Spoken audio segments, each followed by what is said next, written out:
warahmatullahi wabarakatuh. Perkenalkan, nama saya dari Prodi PGT semester 5 STKI Pabubun Aja Pandeglang. Saya di sini akan menceritakan salah satu cerita rakyat Pandeglang yang ada di Pandeglang. Sebelumnya yang terhormat kepada Pak Agi selaku dosen pengampu bahasa Indonesia dan sastra. Langsung saja. Pada zaman dahulu kala, di pesisir Selat Sunda yang sekarang termasuk wilayah Desa Tanjung Jaya, Kecamatan Panimbang, Kabupaten Pandeglang, ada sebuah kerajaan yang bernama Kerajaan Tanjung Kuntilanak. Kerajaan ini dipimpin oleh seorang raja bernama Raden Watu Ireng. Dia mempunyai seorang permaisuri yang sangat cantik jelita yang bernama Dewi Rara Kemuning, dan mempunyai seorang putri yang bernama Putri Ayu Siti Munigar. Walaupun kerajaan Tanjung Kuntilanak ini kecil, namun amat subur, makmur, dan tentram. Hal ini tidaklah mengherankan karena diperintah oleh seorang raja yang adil dan bijaksana. Pemerintahan beliau dibantu oleh seorang Mahapati merangkap sebagai penasihat raja yang bernama Ari Judang, dan sebagai panglima perang merangkap panglima angkatan lautnya bernama Laksana Tolok. Beliau sangat memperhatikan kehidupan rakyatnya. Sering beliau menyamar sebagai rakyat biasa agar lebih leluasa mengelilingi desa-desa di wilayahnya dan melihat kehidupan rakyatnya secara langsung. Demikian halnya dengan putri kesayangannya yang bernama Putri Ayu Siti Munigar. Sama seperti ayahnya, sang putri begitu dicintai dan disayangi oleh rakyatnya. Ia adalah seorang putri yang sangat cantik, baik, dan budi peranginya. Tutur bahasanya selalu sopan, tidak sombong, dan tak pernah hanyut oleh sanjungan. Hal ini tidak mengherankan karena ia dibimbing oleh ayah dan ibunya yang memerintah kerajaan dengan adil dan bijaksana. Selain itu juga tidak lepas dari bimbingan dari para guru dan penasihat kerajaan yang sangat didatangkan dari luar kerajaan. Hal ini tidak mengherankan karena ia dibimbing oleh ayah dan ibunya yang memerintah kerajaan dengan adil dan bijaksana. Selain itu juga tidak lepas dari bimbingan dari para guru dan penasihat kerajaan yang sengaja didatangkan dari luar kerajaan, baik untuk mempelajari ilmu agama, ilmu tata pemerintahan, bahkan ilmu-ilmu kenuragaan. Semakin dewasa, kecantikan Putri Ayu Siti Munigar semakin terkenal, jauh tersiar, dan termasyhur sampai ke mancanegara. Banyak raja yang melamar, tapi kesemuanya ditolak sang putri secara halus dan sopan. Akan tetapi banyak di antaranya yang salah pengertian dan mengancam kerajaan Tanjung Kuntilanak. Hal ini menjadikan kerajaan Watu Ireng selalu resah. Akhirnya, beliau memanggil Putri Arya Judang dan bermusyawarah untuk mencari jalan keluarnya. "Tolong Paman, harus bagaimana aku mengambil keputusan atas masalah ini? Karena menyangkut masalah kelangsungan hidup kerajaan. Menurut pendapat hamba, tak ada jalan lain untuk melindungi rakyat dan kerajaan dari kehancuran. Sri Paduka harus memilih seorang dari satu raja atau pangeran yang paling gagah dan jigit. Caranya, kita adakan sayembara. Barang siapa yang mengalahkan jago dari pihak kita, dialah yang berhak memiliki Putri Ayu Siti Munigar. Dan bila Paduka berkenan untuk menerima baktinya daripada raja dan bangsa, dan demi kehormatan kerajaan Tanjung Kuntilanak tercinta ini, biarlah hamba dengan sisa tenaga ini izinkan hamba mewakili kerajaan Paduka untuk beradu lagi menandingi raja-raja, pangeran-pangeran dari mancanegara. Hamba ikhlas dan rela Gusti. Paman, benarkah yang Paman ucapkan?" "Benar Sri Paduka, hamba rela berkorban. Semoga Dewata Agung memberkahi dan melindungi Paman," lega rasa hatiku ini. Keesokan harinya, diedarkan pengumuman sayembara itu di seluruh pelosok kerajaan, terutama kepada para utusan dari mancanegara, bahwa barang siapa yang bisa mengalahkan Putri Arya Judang dan kerajaan Tanjung Kuntilanak akan dinikahkan dengan Putri Ayu Siti Munigar. Nun jauh di sana di Selat Sunda, antara Pulau Jawa dengan Pulau Parca atau Sumatera, ada sebuah pulau kecil, pulau Sebuku namanya. Di sini hidup seorang janda dengan seorang anaknya yang bernama Raden Budok.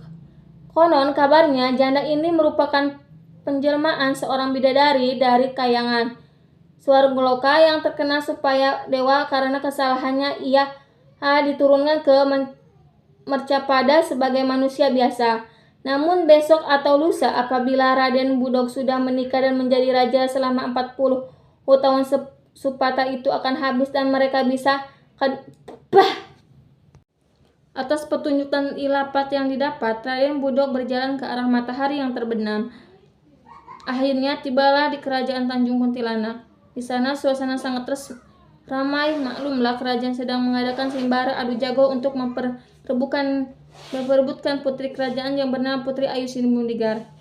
Di tengah alun-alun tampak sudah berdiri panggung kehormatan dengan megahnya. Panggung itu berhadapan dengan panggung khusus tempat adu jago, dihias dengan janur dan dipadu dengan warna-warni umbul-umbul, dan bendera kerajaan menambah kesan di hati para peserta sayembara dan penonton yang melihatnya. Gong berbunyi 3 kali berturut-turut, pertanda sayembara dimulai. Mahaputri Arya Judang telah berdiri di tengah panggung siap meladeni para jago dari seluruh kerajaan yang ikut sayembara. Peserta pertama yang dimaju adalah Ki Balitung, raja dari Pulau Sertung. Dalam beberapa jurus Ki Balitung terlempar di luar arena dengan memuntahkan darah segar riuh.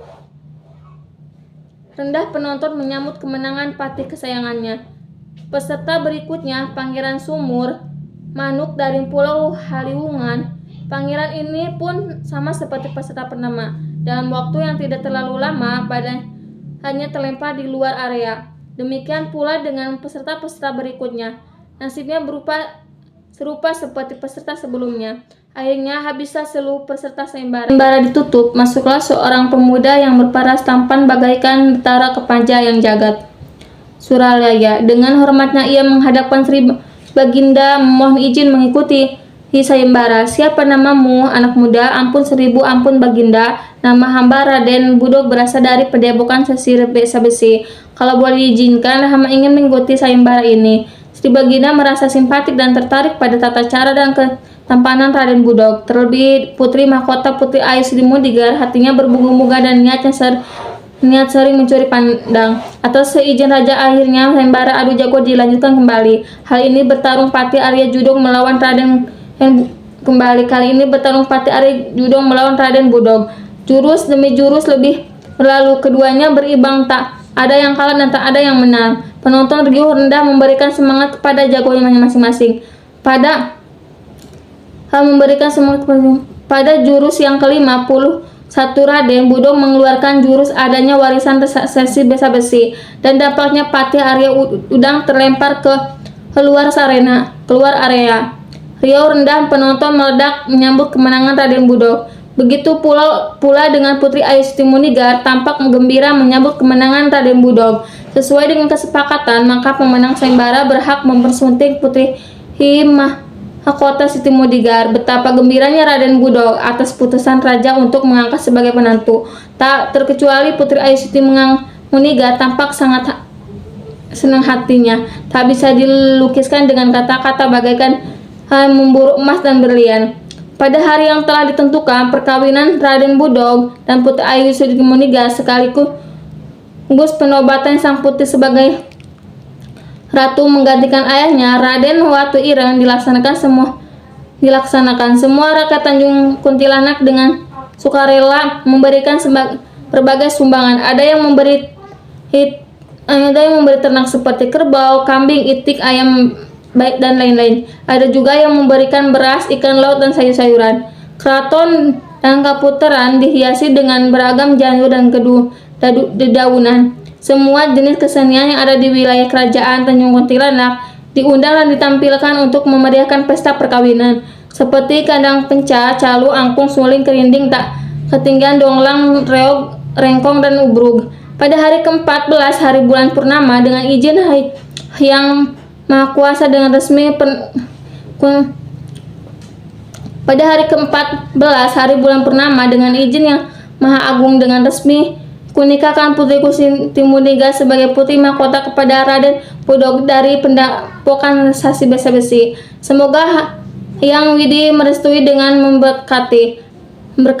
Aku raja di kerajaan Tanjung Kuntilanak saat ini menyerahkan kekuasaan kepada putriku Putri Ayu Siti Mudiga dan suaminya Raden Budok. Setelah penobatan ini berdasarkan petunjuk gaib dari Dewata Agung, kerajaan Tanjung Kuntilanak ganti menjadi kerajaan Tanjung Lesung. Namun ini untuk mengenang perjalanan Raden Budok ketika akan mengikuti sayembara, perahunya berbentuk lesung dihempas badai dan gelombang setinggi gunung sehingga hancur berantakan di sebuah tanjung yang termasuk kerajaan Tanjung Kuntilanak. Semoga nama ini akan kekal dan abadi sampai akhir nanti. Beberapa kemudian Prabu Watu Ireng melakukan tapa berata untuk menyucikan dan mendekatkan diri kepada Sang Pencipta. Beliau bertapa di sebuah bukti berbagai sampai akhir hayatnya. Kelak kemudian hari tempat ini dinamakan Bukit Batu Hideng yang terkenal dengan keindahan panorama alamnya.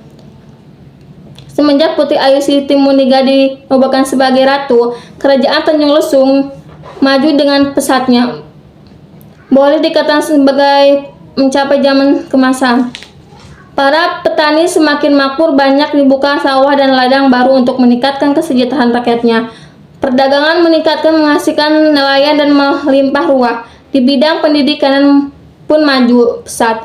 Banyak didirikan pendepokan baru, bahkan guru-gurunya ada yang didatangkan dari luar kerajaan. Sarana beragama mendapat perhatian besar dengan banyak dibangunkan sanggar-sanggar pemujaan, kuli, wilaha, dan candi di tiap kampung dan desa. Kehidupan para pemuka agama, resi, dan para bisu mendapatkan perhatian khusus dari kerajaan. Soal kesenian juga tidak terlepas dari perhatian bimbingan dari kerajaan. Hal ini tidaklah mengherankan karena ratunya memerintah dengan adil dan bijaksana, yang telah mendapat hukuman sesuai dengan kesalahannya, yang baik membuat anugerah sesuai dengan jasanya. Bahkan kerajaan tak segan-segan memberikan bidang jasa kepada rakyat yang berprestasi tinggi, sehingga seluruh rakyat Tanjung Lesung sangat mencintai dan menghormati berkat nasihat dan bimbingan Mahapati Arya Judang beserta Panglima Kepatangan Arya Tolok. Pada suatu hari yang cerah, Ibunda Demi Kemuning memanggil anak menantunya, "Anakku Siti Mudiga dan Raden Budok mendatangkanlah. Kemari anakku, perlu kalian berdua ketahui, menurut Wang Siting Dewa, ajalku sudah semakin dekat. Oleh karena itu, sebelum ajalku tiba, itu berpesan untuk terakhir kalinya." "Apa ibunda? Ibunda akan segera mati?" "Tidak bunda." Maka menangislah keduanya. "Anakku, ingatlah, semua makhluk yang bernyawa di dunia akan terkena mati. Asal darinya akan kembali kepadanya. Camkan itu anakku." Pesan ibu terakhir dalam menjalankan roda pemerintahan, utamakan kepentingan umum di atas kepentingan pribadi. Untuk mensejahterakan bangsa dan negara, bertindaklah berdasarkan hukum dan undang-undang, karena keduanya ada sumber segalanya. Ingatlah anakku, satu wasiat dari ibu, bila ibu mati meninggalkan alam fana ini, kuburkanlah jenazah ini di ibu di sebelah timur. Baiklah bunda, pesan ibu akan Anda laksanakan dengan baik. Semoga Dewata Agung merestui. Selang beberapa waktu setelah itu, pada malam bulan purnama, ketika semua orang yang sedang tertidur dengan nyenyaknya, Ibu Suri Kerajaan Tanjung Lesung yang tercinta menghembuskan napas terakhirnya, pergi menghadap Sang Maha Pencipta. Pada hari yang ke-41 berulah dilaksanakan upacara penguburan di tempat yang telah diwasiatkan oleh almarhum. Sampai saat itu, sampai dinamakan Kampung Kemuning, kurang lebih 500 meter jatuhnya dari Pasar Citerep ke arah barat. Sepeninggal Ibu Suri Dewi Rara Kemuning, kerajaan Tanjung Lesung semakin mengalami kemunduran. Bencana alam seperti tanah longsor, banjir, yang gempa melanda wilayah kerajaan. Bahkan Krakatau meletus. Hal itu menjadi rakyat sengsara dan menderita. Kelaparan terjadi di mana-mana. Penyakit menular menyerang dengan ganasnya. Pada tahun ke-39, di mana kerajaan dalam keadaan kacau balau, Mahapati Arya Judang meninggal dunia. Hal ini sangat memukul pikiran sang ratu. Kembali kerajaan berkabung sama tempat puluh dan sesuai dengan kerajaan di masa lalu. Pada hari yang ke-41, jenazah Putih yang sangat berjasa dikuburkan di sebuah tempat di pinggir kali yang mengalir di arah selatan di Selat Sunda di antara Kampung Cipanung dan Kampung Kemuning. Yang sangat kali tersebut dinamakan Kali Jedang.